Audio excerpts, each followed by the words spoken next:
हर हर महादेव। स्वागत है आपका बजट ट्रिप सीरीज के चौथे एपिसोड में, जहां हम आपको 3000 से 5000 के बजट में घुमाएंगे भारत के प्रख्यात धार्मिक स्थलों पर। तो चलिए चलते हैं द्वारका से सोमनाथ की यात्रा पर। इस वीडियो में हम आपको सोमनाथ में कहाँ रुके, कब कहाँ दर्शन खुले रहते हैं, कौन से स्थल पर आप घूमने जा सकते हैं, बजट कितना होगा, उसकी पूरी जानकारी देंगे। तो अब आप वेरावल पहुंचकर रिक्शा करके पहुंच जाइए सोमनाथ, जिसका किराया करीबन 100 रुपये तक का रहता है। सोमनाथ पहुंचकर मंदिर के नज़दीक में ही धर्मशाला में विश्राम कर लीजिए, जिसकी बुकिंग आप yatratham.org के माध्यम से कर सकते हैं, जिसकी लिंक डिस्क्रिप्शन में दे दी गई है। अब सुबह का नाश्ता करके करीबन 8 बजे निकल जाए दक्षिणी शैली में बना लक्ष्मी नारायण जी मंदिर, जो कि रास्ते में ही आता है। तो यहाँ पे दर्शन करने के बाद सीधा पहुँच जाइए सोमनाथ मंदिर, जो भारत का सबसे पुराना और पहला ज्योतिर्लिंग है। इस मंदिर को कई बार तोड़ा गया, लेकिन जब जब इस मंदिर को किसी ने भी तोड़ना चाहा, ये फिर से बनवाया गया है। वो कहते हैं ना, भक्ति में ही शक्ति है। ये जगह वास्तव में इसे साबित करती है।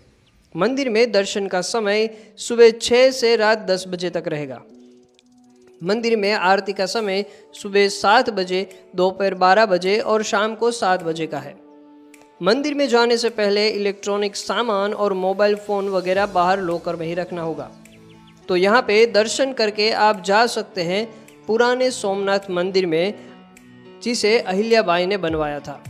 तो मंदिर के पास में ही आप समुद्र के साथ घोड़े सवारी और ऊंट सवारी का भी आनंद ले सकते हैं, जिसका मूल्य 5 रुपये रहेगा। सोमनाथ धाम में एक बड़े से ऑडिटोरियम में हर रोज रात को 8 से 9 बजे तक लाइट एंड साउंड शो का आनंद लेते हुए आप सोमनाथ मंदिर का पूरा इतिहास भी जान सकते हैं। अब सोमनाथ के समुद्र का लुत्फ उठाने के बाद चले जाइए सोमनाथ के नज़दीकी स्थलों पर घूमने और दर्शन करने, जिसके लिए आपको यहाँ पर करीबन 400 रुपये में रिक्शा मिल जाएगी। तो अब सबसे पहले आएगा बाणगंगा, जहाँ से जरा नामक शिकारी ने भगवान श्री कृष्ण के पैरों में तीर मारा था, और जहाँ पर 5 स्वयंभू शिवलिंग भी है। अब आप जाइए भालका तीर्थ के दर्शन करने, जहाँ भगवान श्री कृष्ण पीपल के पेड़ के नीचे सो रहे थे और उनके पैर पर जरा नामक शिकारी ने हिरन समझकर तीर चलाया था। आज भी यहाँ पीपल का पेड़ मौजूद है। अब यहाँ से राम मंदिर के दर्शन करते हुए जाइए त्रिवेणी संगम, जहाँ हिरण्या, कपिला और सरस्वती नदियों का संगम होता है।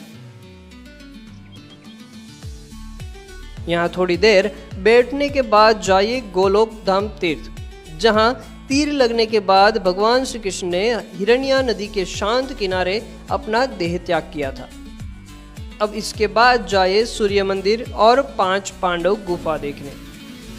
माना जाता है कि पांडव अपने अज्ञातवास के दौरान यहाँ से सूर्यदेव को प्रार्थना किया करते थे। तो अब समय आ गया है भोजन करके इस पावन भूमि से विदाई लेने का। तो अब पहुंच जाइए वेरावल रेलवे स्टेशन की ओर, जहां से 9:50 वाली सोमनाथ एक्सप्रेस ट्रेन आपको अहमदाबाद ले जाएगी, और ये ट्रेन हफ्ते में रोज यहां से निकलती है, जो करीबन 7 घंटे और 20 मिनट के बाद आपको पहुंचा देगी अहमदाबाद के चांदलोडिया स्टेशन पर। तो बस आज की यात्रा को हम यहाँ पर विराम देते हैं और मिलते हैं अगले वीडियो में, जहां हम आपको ले जाएंगे हरिद्वार की यात्रा पर, ऐसी ही और बजट ट्रिप सीरीज देखने के लिए। और अगर आपने अभी तक यात्रा धाम के सोशल मीडिया प्लेटफॉर्म्स को फॉलो नहीं किया है, तो कर लीजिए।